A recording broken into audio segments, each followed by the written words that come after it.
using your vast knowledge from your research, applying your many things learned from your degrees and your law degree, filed a complaint on the basis of things you heard from barbershop philosophers. Not Is only that, correct? sir, Yes. also in the graduate school, in our PhD class, Yes. composed of outstanding entrepreneurs, even political leaders, Yes. yeah, and experts in their own fields. May I know if you also encourage the establishment of barbershops in your school? Objection, Your Honor, that has no relevance. I withdrawn. What is the, counsel? I I apologize. am giving you all the leeway, but go to the point. Thank you, Your Honor. Because you are belaboring this issue, and it has already been answered repeatedly. Yes. He based his complaint on what he believes to be a factual report of some venalities committed. So he filed the complaint. So what else do you want? So, Your Honor, are you impugning his credibility? Your Honor, as I said, we're trying to establish that the motivation for filing the complaint was other than good motive, Then, sound reason. by all means, go to direct to the point. Thank you, Your Honor. So, did it not occur to you that perhaps submitting only newspaper reports might be inadequate to sustain your complaint? Exactly, Your Honor. That's why that's my number one prayer. Asking the Ombudsman to initiate an investigation and build a case. Yes.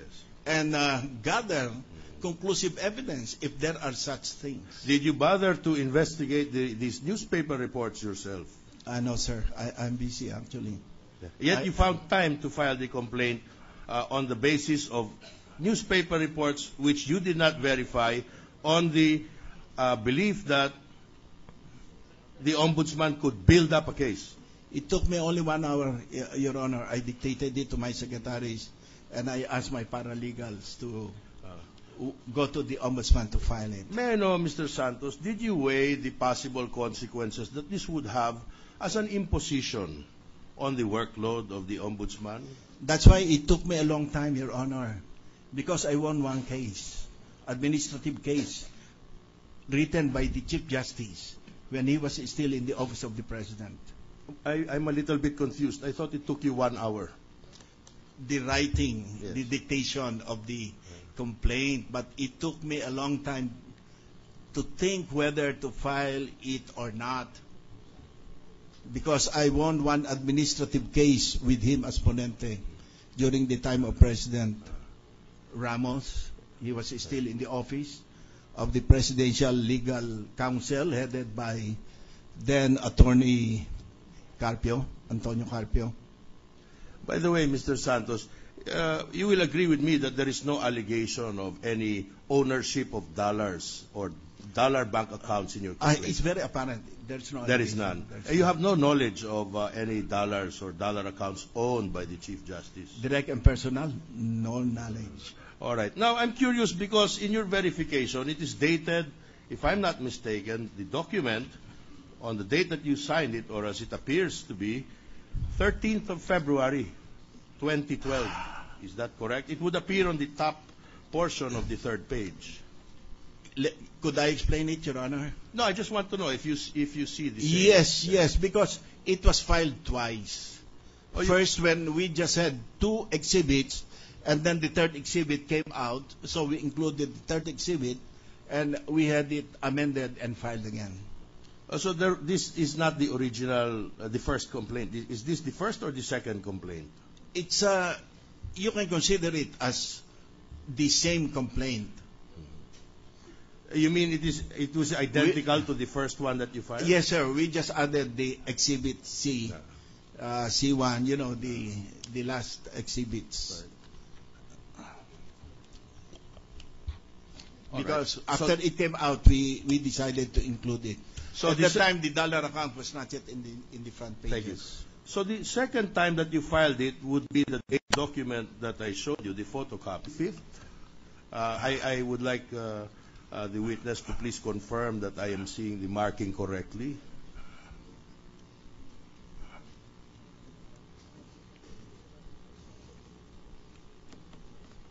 This was in connection with our request. Yeah. Yes, sir. The Inquirer. Yes, sir. Did you? The authoritarian regime. So you consider the Inquirer as your ally in filing the complaint? I just want to be clear. Egi Apostol was my friend. Okay. Did you, by the way, publicize your filing of the complaint? No, sir, I didn't. Did you make any public statements against the chief? No, I didn't. There is a possibility you will further add more annexes as news No more, reports. sir. Why not? Why stop now, Mr. Santos? Because it's already ongoing. What is ongoing? The investigation by the ombudsman. So you have achieved your purpose. Yes, because this complaint was meant to trigger the investigation by the ombudsman of the allegations against the Chief Justice. And yet you confirm that you have no personal knowledge even of the substance of the reports that you attached. Already answered, Your Honor. No, you did not answer that. I Your answered Honor. that, yes. Not, you I have didn't not. have any Okay, direct personal. then I withdraw. I have no further questions. Mr. No Chairperson. further question. No cross, Your Honor. Cross?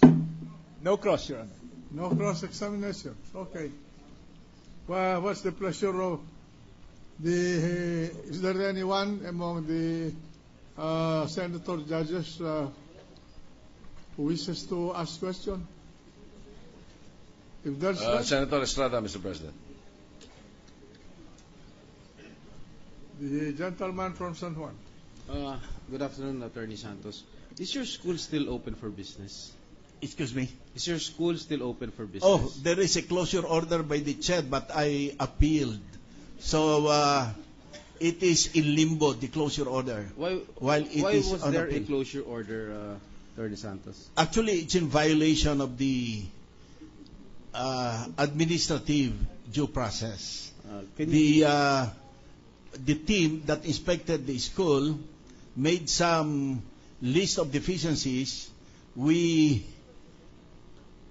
submitted our own reply showing 100% compliance under the administrative due process of the Education Act. The CHED should have sent a second team to verify the verification. Instead, the CHED chairman sent a closure order, but it is still operating because the closure order is unenforceable. did the CHED issue a final closure order, Attorney Santos? That's what they said, but I made a reply. Yes. I appealed to the office of the president, and as a result of the appeal, the executive secretary said the office of the president cannot touch the CHED closure order. When did you file the Same letter day of that appeal? well, on the day that President Aquino boarded the plane to attend the ASEAN, within 1 hour, a messenger delivered it to the school, and within that day, I filed a motion for reconsideration, telling, in effect, telling the executive secretary that his position, his ruling, that Republic Act 7722 creating the CHED is inferior to Section 17, Article 7, Executive Department of the Constitution. Without citing Marbury versus Madison, I in effect was telling him in diplomatic language that in case of conflict between the Constitution and a statute of